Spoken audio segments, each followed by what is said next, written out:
इज्जतदार खानदान की बहू बनने जा रही हूँ। हमारी शादी हो रही है। बाबू तिवारी बर्फी 9305629951।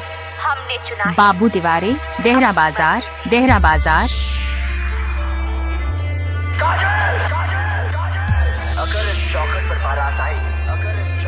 देहरा बाजार।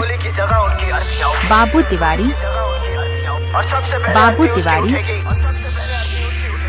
जिसके सर पर सहरा होगा, देहरा बाजार, बाबू तिवारी। JK Yadav Films. देहरा बाजार, बाबू तिवारी।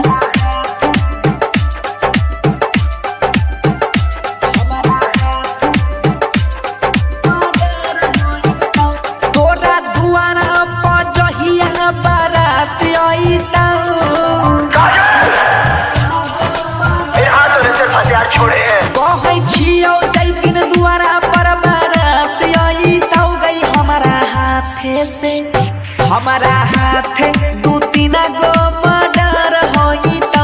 इहे हाथ से दू तीन गो के मर्डर होईता। देहरा बाजार, बाबू तिवारी। देहरा बाजार, बाबू तिवारी। कि दिखाई मुझे वो खुशियाँ, वो प्यार, ताकि आज तुम मुझसे कह सको कि वो सब झूठा। मटियार कला, JK सीतामढ़ी। Yadav Films. देहरा बाजार, बाबू तिवारी। पहिला निशानी अगुआ के खेल खत्म गई। लोकनो बहिन चदपी कहतो भैरा दाम गई।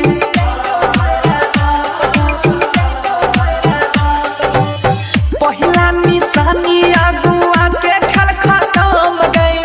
लोकनो बहिन चदपी कहतो भैरा दाम गई। करती है मन जदी डर होई तो, करती है मन जदी डर होई तो गई है हाथे से, हमारा हाथे दू तीन गो मर्डर होई तो, हमारा हाथ से दू तीन गो के मर्डर होई। बाबू तिवारी, देहरा बाजार, देहरा बाजार, बाबू तिवारी।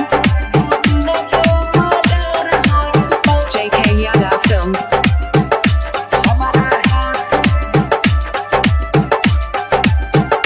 देहरा बाजार, बाबू तिवारी। देहरा बाजार। क्रिया तो हर दूल हक जान ले, दोसर के घर है गई बसैले न देव। सबसे पहले आरती उसकी उठेगी, जिसके सर पर सहरा होगा, क्रिया तो हर दूल हक जान ले, दोसर के घर है गई बसैले न देव। चर्चाई गाँव में घरे घर होई तो, बंसी के जहिया खबर होई तो गई है हाथे से, इहे हाथे अजैया के मर्डर होई तो, हमारा हाथे दू तीन गो के मर्डर होई तो। शांति रिकॉर्डिंग स्टूडियो। बाबू तिवारी बर्फी 9305629951। देहरा बाजार, बाबू तिवारी, बाबू तिवारी।